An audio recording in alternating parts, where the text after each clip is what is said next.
Morning students, welcome back.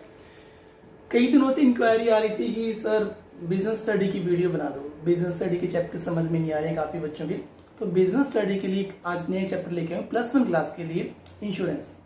Student इस chapter में ये चैप्टर क्यों चूज किए? सबसे पहले देखिए, आप जो कॉमर्स स्ट्रीम के स्टूडेंट्स हो, कॉमर्स में इंश्योरेंस का काफ़ी ज़्यादा स्कोप है। यदि आप इंश्योरेंस लाइन को आगे गेन करते हो तो ये इंश्योरेंस ही आपको बेसिक बातें बताने वाली है। जो आपका सब्जेक्ट है +1 का, यही स्टूडेंट आपको बेसिक बातें बताएगा इंश्योरेंस होता क्या है। आजकल इंश्योरेंस में कितनी ज़्यादा जॉब अपॉर्चुनिटीज है, तो यदि आप इंश्योरेंस कंपनीज में इंश्योरेंस सेक्टर में जाते हो तो रियली काफ़ी अच्छी अपॉर्चुनिटी है।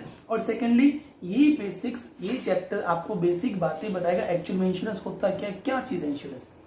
तो स्टार्ट करते हैं स्टूडेंट, ठीक है। देखिए स्टूडेंट, एक पर्सन बिजनेस कर रहा है, आप बिजनेस कर रहे हो, आप गुड परचेज कर रहे हो, गुड सेल कर रहे हो, हाई लेवल का बिजनेस है। रात को आके सो रहे हो, अब आपके माइंड में डर लगता है कि यार जो मेरा सामान पड़ा है मेरी फैक्ट्री में, कहीं आग ना लगना जाए, उसके कहीं चोरी ना हो जाए, डर लगा रहता ना। और यदि आपके माइंड में एक बार ये बात आ गई कि यार मेरा सामान चोरी ना हो जाए, मेरा फैक्ट्री में आग ना लगना जाए, तो फिर तो यार आपके पूरे माइंड में पूरा रात यही घूमता रहेगा और आपको 100% नींद आएगी नहीं, और नेक्स्ट डे भी आपको बिल्कुल बेकार हो जाएगा, क्योंकि वो सारा दिन आपका वही चीज घूमती रहेगी। फिर कैसे करे? यदि बिजनेसमैन ऐसे डरता रहेगा तो बिजनेस कैसे करेगा? How can this possible? इसलिए बिजनेसमैन क्या करता है, अपनी इस रिस्क को कवर करने के लिए अपनी प्रॉपर्टी का, अपने गुड्स का इंश्योरेंस करवाता है। अभी इंश्योरेंस क्या चीज है भाई? इंश्योरेंस क्या है बेटा? इंश्योरेंस में एक कंपनी या एक पर्सन कुछ पैसा लेकर, एक पर्सन कुछ पेमेंट लेकर नेक्स्ट पर्सन की, सामने वाले पर्सन की रिस्क खुद लेता है। That is called insurance. मेरी बात समझ में नहीं, दोबारा रिपीट कर रहा हूं। देखिए, इंश्योरेंस के अंदर एक पर्सन कुछ पैसा, एक पर्सन मतलब इंश्योरेंस कंपनी की बात कर रहा हूं मैं, इंश्योरेंस कंपनी कुछ पैसा लेकर, that is called premium, premium की अमाउंट लेकर वो आपकी रिस्क ले लेती है कि भाई साहब ये सामान अब आपका खराब नहीं होगा, आग नहीं लगेगी, चोरी नहीं होगा। इसका मतलब ये नहीं चोरी नहीं होगी, आग नहीं लगेगी, लग सकता है, लेकिन बाई चांस कुछ मिस हैपनिंग होती है तो इसका भुगतान मैं करूंगा। That is called insurance. फिर वो क्यों करेगा भाई? समझ में नहीं आई कहानी है। तो दोबारा देखिए, इसके अंदर इंश्योरेंस कंपनी बोलती है कि सर, जैसे आपकी स्कूटी की बात करूं, मैं आपकी बाइक की बात करूं, आपका बाइक आज 60 या 70,000 रुपीज का, आपको डर लगता है बाइक में कभी एक्सीडेंट ना हो जाए, बाइक चोरी ना हो जाए, ऐसा डर लगा रहता है आपका। आपने उस बाइक का इंश्योरेंस करवा लिया, इंश्योरेंस कंपनी का आई थिंक 1000 या 1500 रुपये आपसे पूरे साल का ले रही है। Insurance company let's suppose 1000 rupees आपका लिया और इंश्योरेंस कर दिया।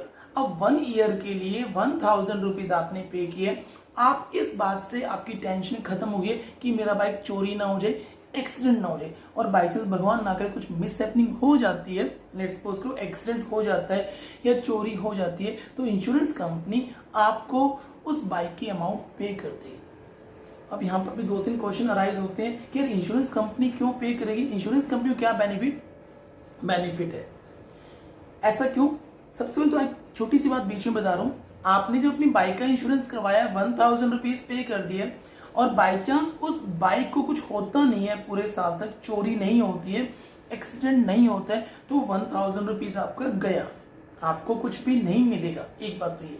तो फिर इंश्योरेंस कंपनी ऐसा इसलिए करती है कि काफी सारे लोग इंश्योरेंस कंपनी में इंश्योरेंस करवाते हैं। अब ये तो है नहीं कि सभी की बाइक चोरी होगी या सभी की बाइक को एक्सीडेंट होगा, कुछ बाइक एक्सीडेंट होती है, तो जो पैसा प्रीमियम का आता है इंश्योरेंस कंपनी को, इंश्योरेंस कंपनी उस प्रीमियम में से जिस बाइक का नुकसान हो उसको पे करती है। मैं आपको छोटा सा एग्जांपल बताता हूँ।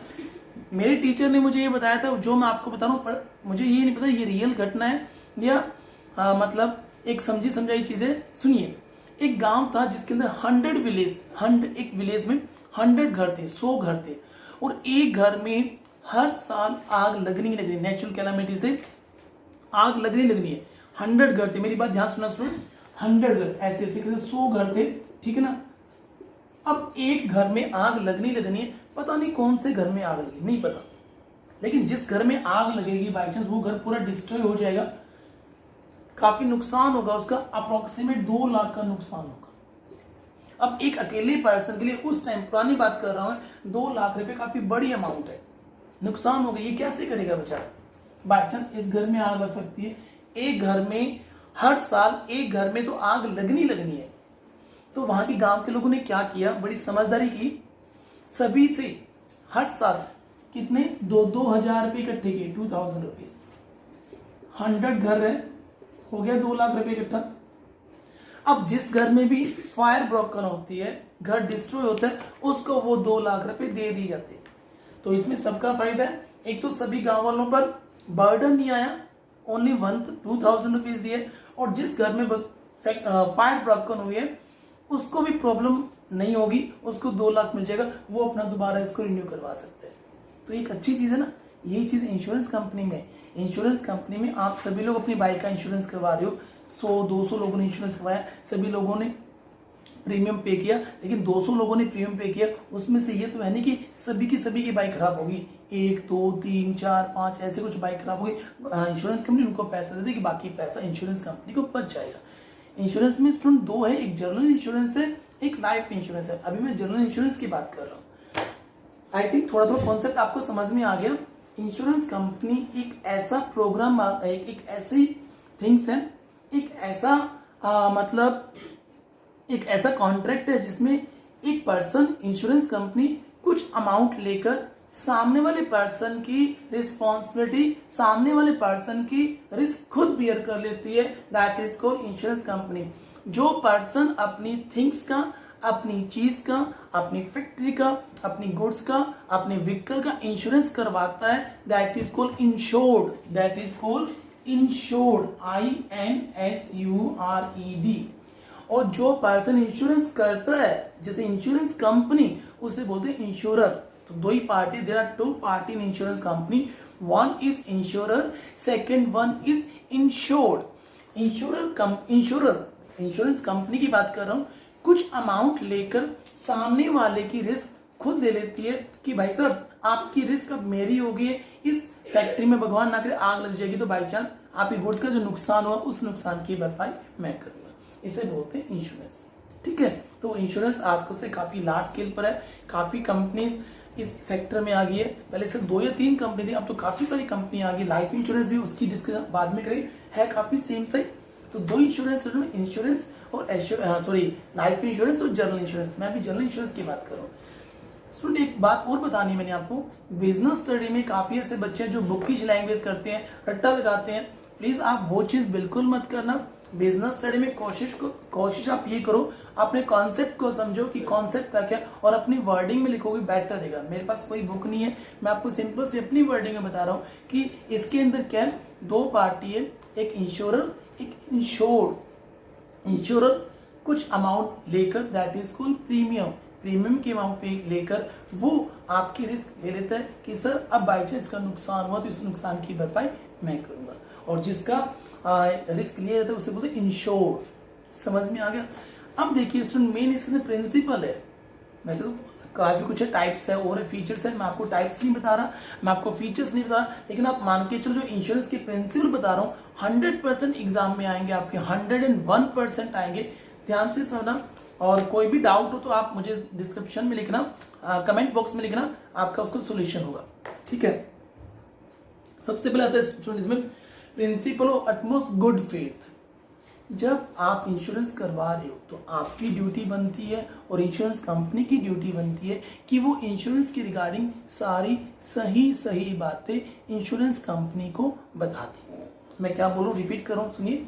जब आप अपनी प्रॉपर्टी का, अपनी थिंग्स का इंश्योरेंस करवा रहे हो तो आपकी ड्यूटी बनती है कि आप इंश्योरेंस की रिगार्डिंग सारी सही बातें इंश्योरेंस कंपनी को बता दें, और इंश्योरेंस कंपनी की भी ड्यूटी बनती है कि वो उस कॉन्ट्रैक्ट के रिगार्डिंग सारी सही बातें इंश्योर्ड, मतलब उस पर्सन को बता दे कि भी हम आपको इतना क्लेम देंगे, इतना आपको प्रीमियम पे करना पड़ेगा, ये सब। कोई भी चीज हाइड नहीं करनी है। यदि आप हाइड करते हो तो वो इंश्योरेंस कॉन्ट्रैक्ट वॉइड हो जाता है, कैंसिल हो जाएगा।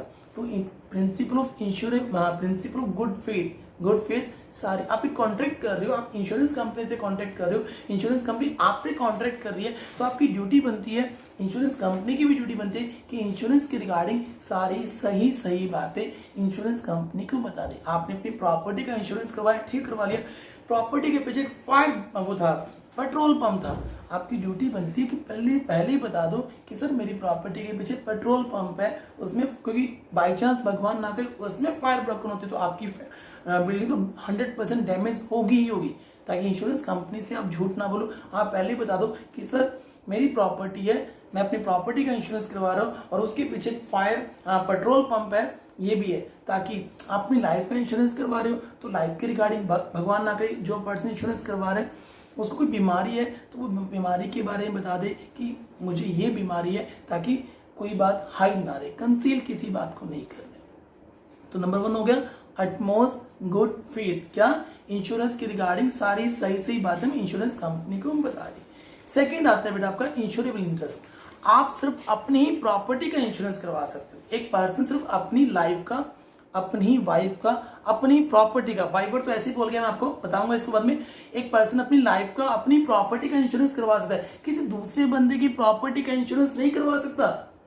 मैंने क्या किया, मेरे साथ में या जो पीछे वाली गली है उसमें गाड़ी खड़ी है, उसका इंश्योरेंस करवा दिया, जाकर उसका इंश्योरेंस करवा दिया, प्रीमियम पे कर दिया और रात को जाके गाड़ी की आग लगा दी और फिर 2 दिन बाद क्लेम मांग रहा हूँ कि सर मुझे क्लेम दो। नहीं, मुझे क्लेम नहीं मिलेगा, क्लेम एक्चुअल ओनर को मिलेगा, चाहे इंश्योरेंस किसने भी करवाया हो। तो एक पर्सन सिर्फ अपनी ही लाइफ का और किसी बंदे की लाइफ का इंश्योरेंस करवा दिया और किसी बंदे की लाइफ का इंश्योरेंस करवा दिया, उसको जाकर मार दिया और क्लेम मांग रहे हो, ऐसा तो नहीं होगा। इसलिए जरूरी है कि एक पर्सन सिर्फ अपनी ही लाइफ का, अपनी ही प्रॉपर्टी का इंश्योरेंस करवा सकता है, किसी दूसरे पर्सन की प्रॉपर्टी का इंश्योरेंस नहीं करवा सकता। ओके, एक पर्सन इंश्योरेबल इंटरेस्ट मतलब आप जिस चीज का इंश्योरेंस करवा रहे हो उसमें आपका इंटरेस्ट होना जरूरी है, आप उसके ओनर होने जरूरी हो, तभी आपको क्लेम मिलेगा, अदरवाइज आपको क्लेम नहीं मिलेगा। तो इस वीडियो में 2 ही प्रिंसिपल किए हमने भी। फर्स्ट किया आपको क्या नाम है, इंश्योरेबल इंटरेस्ट और सॉरी अटमोस्ट गुड फेथ, और सेकंड किया हमने इंश्योरेबल इंटरेस्ट। 2 ही प्रिंसिपल है। नेक्स्ट वीडियो में मैं आपको बाकी के प्रिंसिपल एक्सप्लेन करूंगा। अभी भी हमने क्या किया, एक मोटा फिर रिपीट कर लेते हैं। इंश्योरेंस का मीनिंग, एक person that is insurance company कुछ प्रीमियम, कुछ अमाउंट लेकर वो अपनी सामने वाले बंदे की रिस्क खुद ले रहा है कि सर बाई चांस आपकी प्रॉपर्टी का कोई नुकसान होता है, आपकी थिंग्स का नुकसान होता है, उसकी भरपाई मैं करूंगा, उसे बोलते हैं इंश्योरेंस। ठीक है मैडम, तो नेक्स्ट वीडियो में करेंगे नेक्स्ट प्रिंसिपल। तब तक टाटा है, बाय बाय बेटा।